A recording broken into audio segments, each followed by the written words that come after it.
सौतेली माँ बंदरिया। तालाब के किनारे पेड़ पर एक बंदर अपनी पत्नी के साथ रहता था। बंदरिया गर्भवती थी। एक दिन बंदरिया की बहन चिक्की अपने दोनों बच्चों के साथ बंदरिया से मिलने आती है। एक हादसे में चिक्की के पति की मौत हो गई थी और तब से चिक्की अकेले ही अपने दोनों बच्चों की देखभाल कर रही थी। तुम आ गई, तुम्हें देखकर बहुत अच्छा लगा। अब मैं आराम से अपने बच्चे को जन्म दे सकती हूँ। दीदी तुम बिल्कुल चिंता ना करो, तुम्हारा बच्चा बहुत ही स्वस्थ और तंदुरुस्त होगा, देखना। वैसे उसका नामकरण मैं ही करूँगी। हाँ। यूँ दोनों बहुत देर तक बातें करते हैं। अगले दिन बंदरिया एक प्यारे से बच्चे को जन्म देती है और बच्चे को जन्म देते ही उसकी मौत हो जाती है। ये देख बंदर बहुत उदास हो जाता है। बच्चा भूख के मारे रो रहा था। बंदर उसे संभाल नहीं पा रहा था। ये देख चिक्की उस बच्चे को अपने करीब लेती है। जैसे ही बच्चा चिक्की के करीब आता है, वो एकदम से चुप हो जाता है। देखो, उन्हीं को कौन टाल सकता है। अब हमें हिम्मत करके आगे बढ़ना होगा। अब हम सब एक परिवार बनकर रहेंगे। आज से मैं चिंटू की माँ बनकर उसकी देखभाल करूंगी।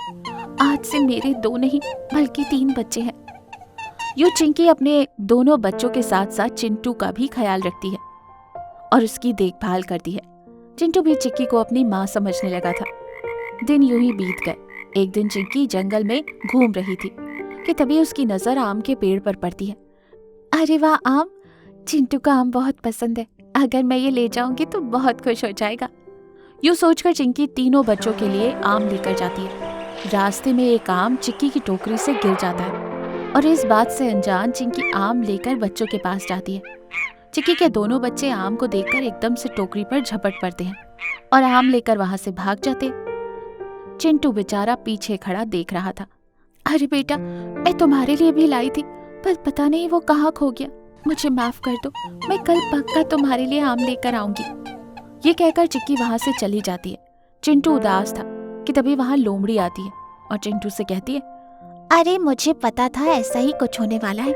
आखिर इसने साबित कर दिया कि तुम सौतेले हो। अरे लोमड़ी मौसी, ये तुम क्या कह रही हो? अरे बेटा चिंटू, मैं तुम्हें क्या बताऊं, ये चिक्की तुम्हारी असली माँ नहीं है। ये तो तुम्हारी सौतेली माँ है। इसने तुम्हारी माँ को मार डाला। देखना, ये धीरे धीरे तुम्हारे पिता को भी तुम्हारे खिलाफ कर देगी। यूं लोमड़ी चिंटू के मन में चिक्की के खिलाफ धीरे धीरे नफरत भरने लगती है। एक दिन चिंटू गहरी नींद में सो रहा था। तभी बंदर चिक्की से कहता है, अरे चिक्की, मेरे दोस्त की तबीयत ठीक नहीं है, चलो चलकर उसे मिलाते हैं। अरे पर चिंटू तो सो रहा है, हम उसे ऐसे अकेले छोड़कर नहीं जा सकते। मेरे दोस्त का घर बस पास में ही है। जब तक ये नींद से जाग जाएगा हम वापस आ जाएंगे। आते वक्त इसके लिए कुछ अच्छा खाने को ले आएंगे तो ये भी खुश हो जाएगा।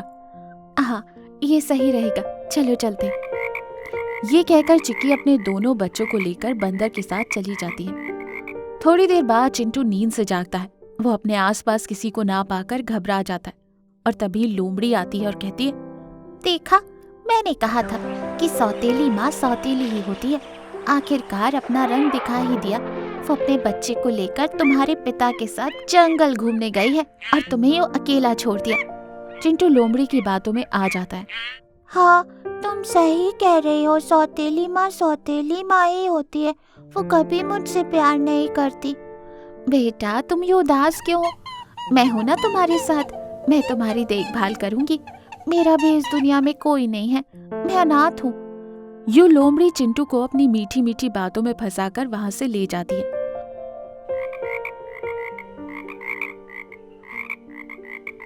और चिंटू को शेर की गुफा के पास ले जाती है। ये सब चिंकी की दोस्त हिरन देख लेती है और वो भागते हुए जाकर चिंकी को सारी बात बताती है।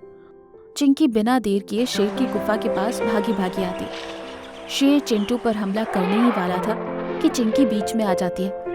रुक जाओ शेर, मेरे बच्चे को छोड़ दो। तुम चाहो तो मेरी जान ले लो, पर मेरे बच्चे को छोड़ दो।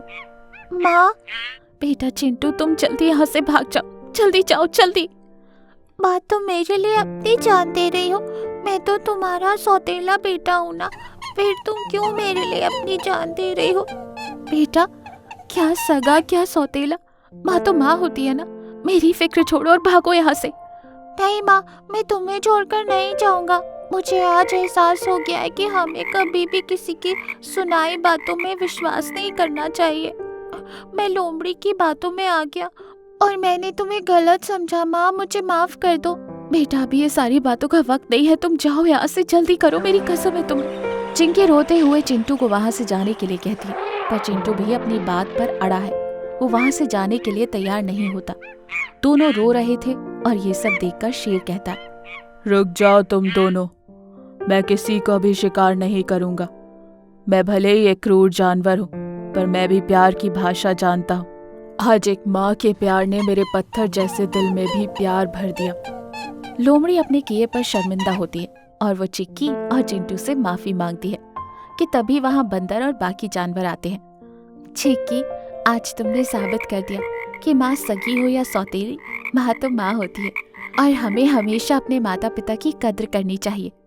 यूं बंदर और चिंकी अपने तीनों बच्चों को लेकर वहाँ से चले जाते हैं और खुशी खुशी जीवन गुजारते हैं।